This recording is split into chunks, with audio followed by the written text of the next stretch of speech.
Hey, what is up everyone? It is FBA Jeffrey. In this video, I wanted to talk about how you can launch your own Amazon FBA wholesale business in 9 steps. And if you follow these steps, you should have no problem succeeding, okay? So let's get right into it. Step 1, business entity. And I'm going to make this as quick as simple, and I'm going to try to explain it to the best of my knowledge, okay? So within Amazon, the first thing you want to do is to either get incorporated if you're in Canada or to create a limited liability companies. Okay, that's an LLC, and that's very, very simple to do. And you really want to do that just because when it comes to selling on Amazon, there are two like account subscriptions that you can opt into. The first, it charges you per sale, but it limits you to 50 sales a month.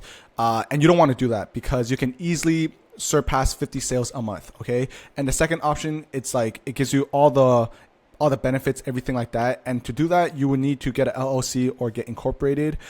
So I strongly recommend off the bat getting this all set up so you no longer have to worry about it, and you can avoid all the headache come tax season and everything like that.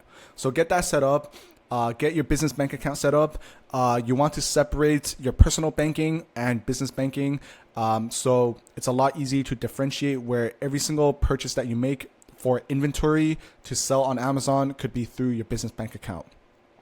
And if you want, you can also set up a business credit card. Well, you're going to want to do it eventually, so might as well do it now if that's what you're interested in. But by opening up a business credit card, you essentially get an extra credit space so you could work with suppliers, you could buy more inventory, but obviously don't over leverage yourself. This is not financial advice, but credit cards really come clutch when it comes to growing and scaling on Amazon. And if you're not working with a lot of money, credit cards are amazing, right? Different line of credits, as well as asking for, maybe like loans from friends or family. Those work great as well. The next step is to open up a seller account. And as I stated before, maybe like 1 or 2 minutes ago, there are 2 different subscriptions that you can opt into. The first is like, it charges you per sale or per items, and you can only sell 50 items a month. And that's tiny. That's like nothing. Okay. So you want to really opt into the $40 a month professional account, and 99% of all Amazon sellers are using this. And it opens the door for so much opportunity. So which is why I always recommend just starting with this. This process should not take too long. It should probably take a couple of days, maybe like a week max. And to open up account, you might need to hop on a call with an Amazon rep where you verify your business address, your bank account, your identity. So if you have all of that ready, should not be a problem. I never had a single student have an issue with that. Okay. And once you have everything set up, or while being set up, you want to get yourself into the right mental mindset. And what do I mean by that?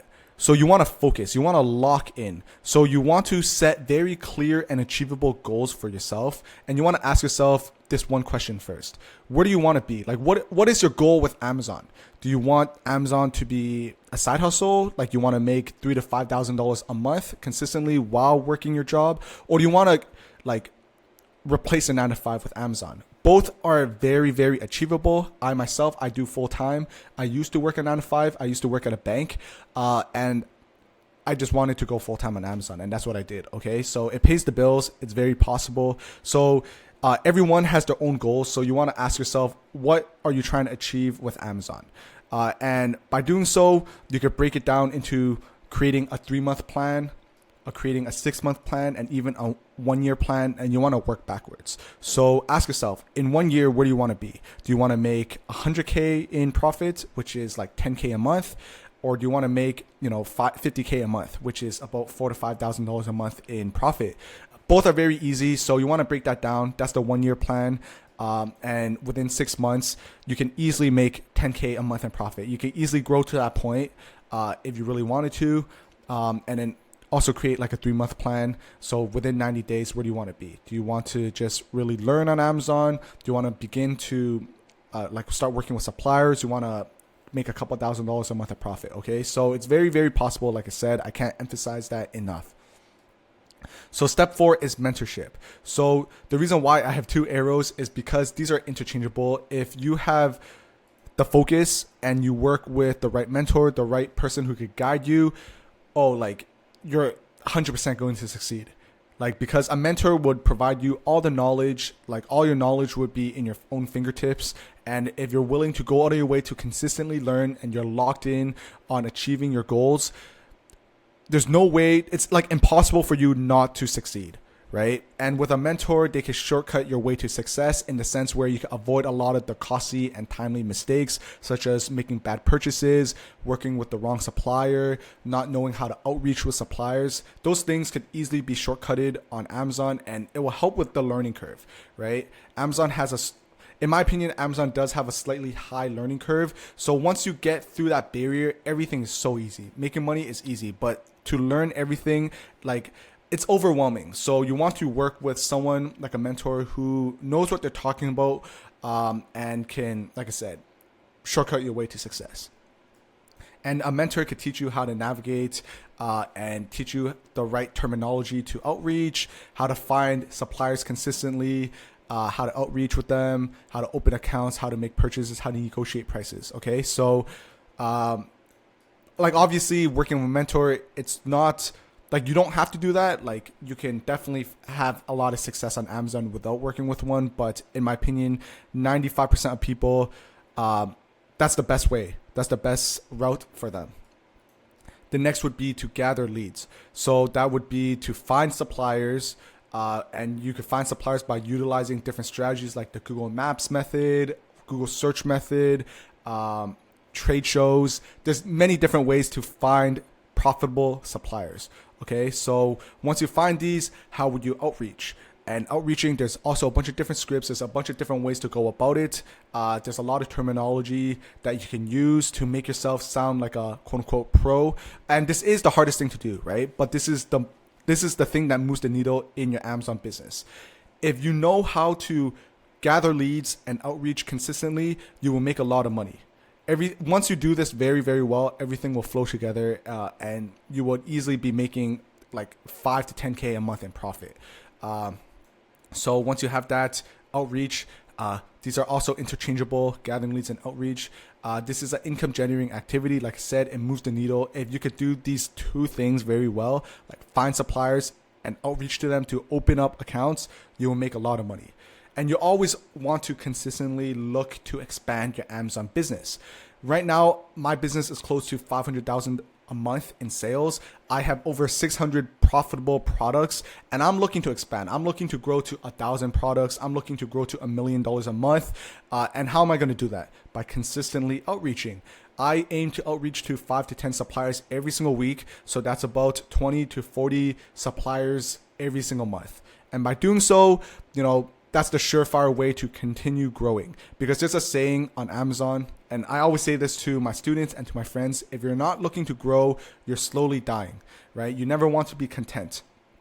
And as you're growing, as you're outreaching, opportunities will somehow find its way to you, right? They'll always throw themselves at you. There'll be, like a supplier will randomly hit you up asking for you to purchase a couple $1,000s in profitable inventory. So, always look to outreach.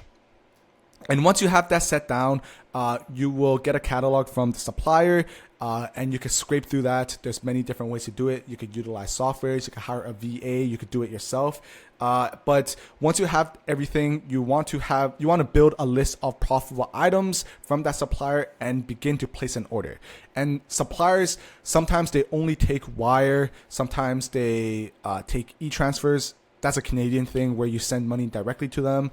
Or they could take credit cards, or they do net terms. There's many different ways that they could take, like different payment methods that they take. But that's not like too big of a problem. You want to get that first order in. You want to really harvest that relationship, because oftentimes when you're getting that first order in, the items might not be the most profitable, right? Like maybe the products just sell very fast, but they're moving at 20% ROI. But I always recommend getting an order in, like placing maybe like 20 or 30 items as a test order, just to get it in, to harvest that relationship, so the supplier knows you're serious. Because at the end of the day, a supplier will begin to like you the more money you spend with them.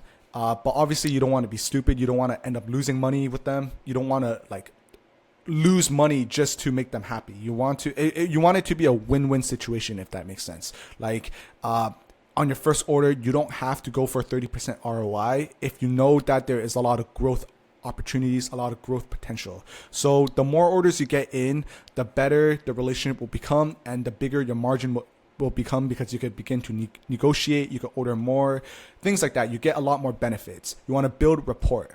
And oftentimes the first order is the scariest because you don't really know what you're doing. Your margin isn't the greatest, but I promise you, that's the hardest part. Once you get your first order in and your supplier knows you're serious, they know that you don't really cause any problems, it'll be a lot easier to negotiate. It'll be a lot easier to get to 30% ROI. Sometimes, off the bat, you could get 30%, 40%, you could get terms, you get all of that. I could go really in depth into this, and I guess that could be for another video, but just get that first order in, okay? And steps 8 would be to receive the order. And you could go through 2 different routes. The first would be a prep center, where you open and work with a prep center from a tax-free state, so you don't really pay any taxes. You never see the item. You just pay I think it's it could be it ranges. It could be 50 cents an item. It really depends on the prep instructions. But you can work with a prep center where they prep all your items, they receive and prep, and they send it out to Amazon fulfillment centers, and you will have a lot of time. It frees up a lot of your time to consistently outreach and negotiate, do all the income generating activities. Or the second thing is you can ship it to your own address, which I do recommend starting off, because it's good to learn all aspects of the Amazon FBA business, right? You can have them shipped to your address. It could be your storage unit, or it could be a warehouse if you're at that level, where you can prep the items, right? And it could range from FNSKU labeling, polybagging, multi-pack bundling. It could be bubble wrapping. It could be a bunch of different things, right? So this, I recommend doing it if you're a new seller, just so you understand all aspects of the business. And as you're growing, you can look into either getting a warehouse for yourself and hiring employees to help you pack, or you can go the prep center route. Both options are very, very viable. Like I said, I could also go really, really in depth into this, and that should be for another video.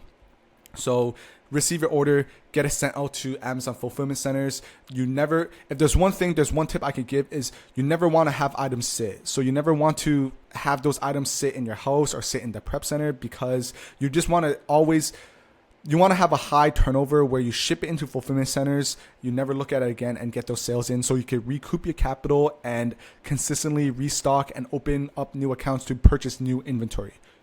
And step 9 would be to repeat. So you want to repeat steps 3 to 8 to see business growth, right? From focus to mentorship to gathering leads, outreach, and placing an order.